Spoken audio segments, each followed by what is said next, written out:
Kaum Samud ialah anak-anak Samud bin Asir bin Iram bin Sam bin Nuh.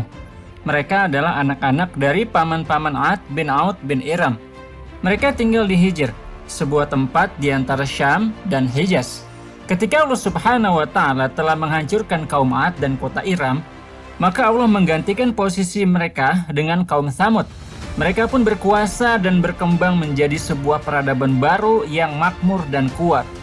Namun mereka kufur terhadap nikmat Allah. Mereka berbuat kerusakan dan menyembah berhala. Mereka adalah bangsa Arab. Maka Allah Subhanahu wa Ta'ala kemudian mengutus Rasulnya, yaitu Nabi Soleh. Allah Subhanahu wa Ta'ala berfirman dalam surat Al-A'raf ayat 73, Wa ila thamuda akhahum soliha. Dia adalah Soleh bin Ubaid bin Afir bin Thamud. Maka ia pun kemudian berdakwah dan mengajak kaumnya untuk beriman kepada Allah dan tidak menyekutukannya dengan apapun. Kita kaum Samud ini dimuat oleh Al-Quran di dalam banyak tempat, seperti surat Hud, Asy-Syu'ara, dan banyak surat lainnya. Maka Nabi Soleh pun berdakwah di tengah-tengah kaumnya, hingga setelah lewat 40 tahun berdakwah dan kaum Samud belum juga beriman, kaum Samud meminta bukti kenabian dari Nabi Soleh. Nabi Soleh lalu berkata, "Apa yang kalian inginkan?" Kemudian mereka berkata, "Engkau pergi bersama kami dalam perayaan." Kaum Samud memang memiliki perayaan yang dalam satu hari tertentu mereka keluar dari rumah mereka bersama-sama untuk memuja Tuhan-Tuhan mereka. Mereka berkata, "Di hari raya nanti kita keluar, kami memanggil Tuhan kami dan kau panggil Tuhanmu. Kita lihat siapa yang panggilannya dijawab. Jika panggilanmu yang dijawab, kami ikut agamamu. Jika panggilan kami yang dijawab, kau ikut agama kami." Maka Nabi Soleh pun berkata, "Ya baik." Maka mereka pun melaksanakan kesepakatan tersebut. Kaum Samud pun memanggil Tuhan-Tuhan mereka. Mereka meminta Tuhan-Tuhan mereka agar tidak menjawab panggilan Nabi Soleh. Kemudian Junda bin Umar, salah seorang pembesar kaum Samud, berkata kepada Nabi Soleh, "Hai Soleh, keluarkanlah dari batu besar ini seekor unta betina yang sedang hamil, yang bagus, yang halus bulunya, dan ada jambulnya." Kaum Samud pun berkata, "Ya betul, berikan kami seperti perkataan Junda." Mereka pun berkata, "Jika engkau lakukan itu, maka kami percaya padamu. Kami beriman kepadamu. Dan jika kamu tidak bisa, maka berhentilah mengajak kami beriman, karena kami tidak suka." Maka Soleh pun mengambil sumpah mereka dengan perkataan tersebut, "Jika aku mampu melakukan itu, maka kalian sungguh harus beriman kepada Allah dan percaya kepadaku." Maka Nabi Soleh pun berdoa kepada Tuhannya dan meminta kepada Allah Subhanahu wa Ta'ala agar Allah mengeluarkan apa yang mereka minta itu. Mereka pun memandang batu besar itu.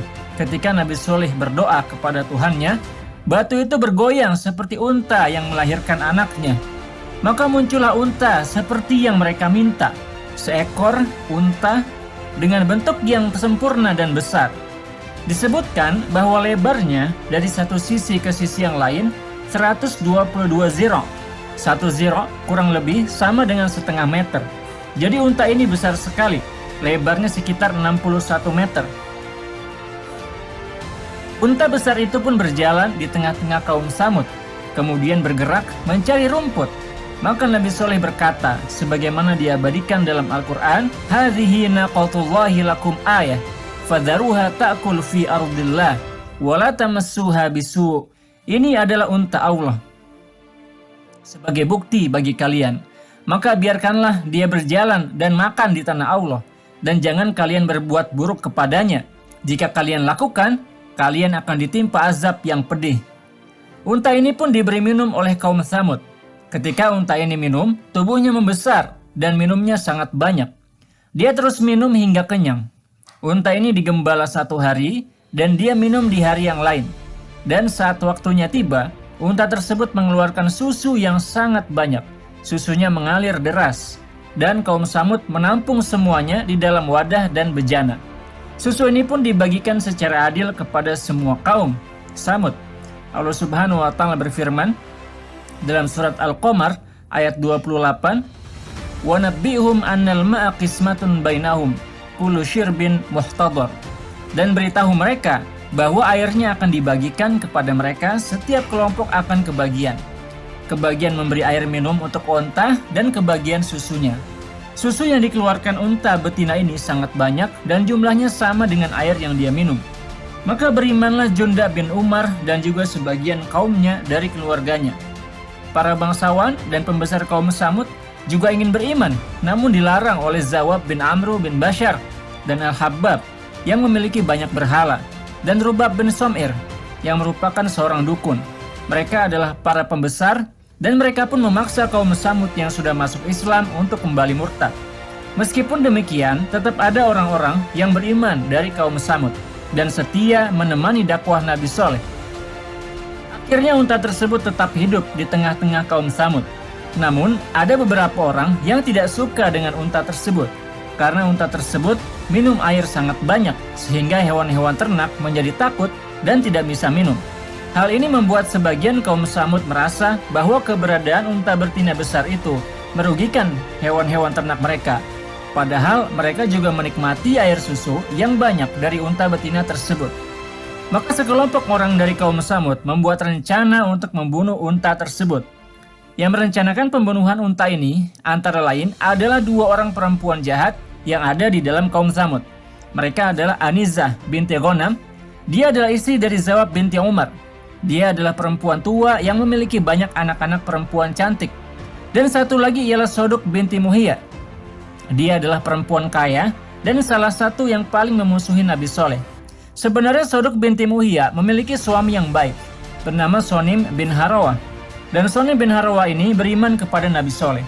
Kemudian Soduk bin Muhiyya marah dan bercerai dengan suaminya. Suaminya mengajak Soduk binti Muhiyya beriman, namun dia menolak. Dua perempuan inilah yang membuat rencana untuk membunuh unta ini. Maka mereka berdua pun mencari orang-orang yang bersedia untuk membunuh unta tersebut. Orang-orang yang diminta membunuh unta tersebut, sebagian ditawari harta dan sebagian lagi ditawari anak perempuan Anizah binti Ghanam yang cantik. Maka ada dua orang yang bersedia untuk membunuh unta tersebut. Yang pertama bernama Musda bin Dabrij dan yang kedua bernama Qozar bin Salif. Mereka berdua datang ke tempat Anizah binti Ghanam dan Soduk binti Muhiyya dan disuguhi khomer. Mereka beralasan bahwa hari itu ialah hari datangnya unta ke tempat mereka, maka mereka tidak punya air. Qozar bin Musda lalu meminta agar khomernya ditambah, dan mereka sudah semakin yakin untuk membunuh unta tersebut. Dan mereka pun minum khomer sampai mabuk, lalu keluar rumah untuk membunuh unta betina besar tersebut. Saat mereka berjalan menuju unta betina tersebut, ada 7 orang dari kaum Samud yang ikut membantu mereka. Maka total berjumlah 9 orang. Allah Subhanahu wa taala berfirman dalam surat An-Naml ayat 48, "Wa kana fil madinati tis'atu rahti yufsiduna fil ard wa la yuslihun." Saat itu di dalam kota ada 9 orang yang berbuat kerusakan di bumi dan mereka tidak berbuat kebaikan. Maka mereka pun saling membantu membunuh unta betina besar tersebut. Musda dan Qozar membuntuti unta betina itu. Kemudian mereka bersembunyi di balik batu besar, dan saat untanya lewat, mereka pun memanah unta tersebut hingga kakinya terluka. Unta itu pun jatuh kesakitan. Lalu mereka menusuk perutnya, dan dari perut unta betina yang hamil itu keluar anaknya. Anaknya pun berlari. Ada yang mengatakan anak unta tersebut juga dibunuh bersama ibunya. Ada pula yang berpendapat anak unta tersebut pergi dan menghilang, dan tidak ada yang tahu kemana ia lari. Saat Nabi Soleh tahu tentang kejadian tersebut, ia pun berkata kepada kaumnya, "Kalian telah berbuat tidak sopan terhadap kehormatan Allah. Aku beri kalian kabar gembira tentang datangnya azab dan musibah darinya." Mereka menyembelih unta tersebut di hari Rabu. Kemudian Nabi Soleh berkata, "Pada hari Kamis kalian akan bangun dan tubuh kalian berwarna kuning. Kemudian pada hari Jumat tubuh kalian akan berwarna merah. Dan pada hari Sabtu, tubuh kalian akan berwarna hitam. Dan hari selanjutnya atau hari Ahad, kalian akan menemui azab." Allah Subhanahu wa taala berfirman dalam surat Hud ayat 65, "Tamatta'u fi darikum thalathat ayyam, dzalika wa'dun ghairu makdzub." Bersenang-senanglah di rumah kalian 3 hari. Itu adalah janji yang tidak diingkari. Setelah mendengar kabar tersebut dari Nabi Soleh, 9 orang itu malah marah dan hendak membunuh Nabi Soleh. Kalau benar, kita percepat saja azabnya. Kalau dia bohong, kita bunuh dia agar dia merasakan apa yang dirasakan untanya. Mereka pun mendatangi rumah Nabi Soleh, dan Nabi Soleh dilindungi oleh pengikutnya. Pengikutnya juga membawa senjata, sehingga mereka pun akhirnya pulang. 3 hari selanjutnya, mereka melihat tubuh mereka berubah warna, sebagaimana yang dikatakan Nabi Soleh. Maka mereka pun merasa yakin bahwa azab akan datang. Saat malam menjelang hari datangnya azab, Nabi Soleh dan para pengikutnya keluar dari Hijr, negeri kaum Samud, dan mereka pun pergi menuju ke Syam. Saat hari turunnya azab tiba, diriwayatkan bahwa kaum Samud sudah yakin bahwa azab akan datang pada hari itu. Mereka pun bersiap-siap untuk mati dengan mengkafani tubuh mereka dan mengoleskan balsam untuk mengawetkan tubuh mereka. Maka datanglah azab yang dijanjikan. Allah Subhanahu wa Ta'ala berfirman dalam surat Al-Qamar ayat 31, Inna arsalna alaihim sayhatan wahidatan fakanu kahashimil muhtadhir.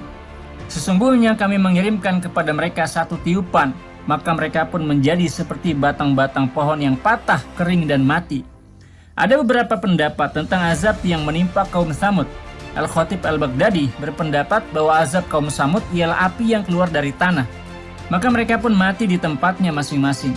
Allah Subhanahu wa Ta'ala berfirman dalam surat Al-A'raf, Asbahu fi darihim jathimin. Maka pagi harinya mereka menjadi mayat di dalam rumah mereka. Diriwayatkan pula oleh Al-Khatib Al-Baghdadi bahwa ada satu orang yang selamat dari kaum Samud bernama Abu Rigal. Dia selamat karena pada hari itu dia sedang berada di tanah haram. Dan saat dia pulang, dia pun terkena azab yang sama dengan kaumnya. Setelah azab selesai, ada yang berpendapat bahwa Nabi Soleh pergi ke Mekah dan tinggal di sana hingga wafat dan dimakamkan di Hajar Aswad. Demikianlah teman-teman sekalian azab yang Allah siapkan bagi hambanya yang kufur dan menantang kebesaran Allah Subhanahu wa Ta'ala.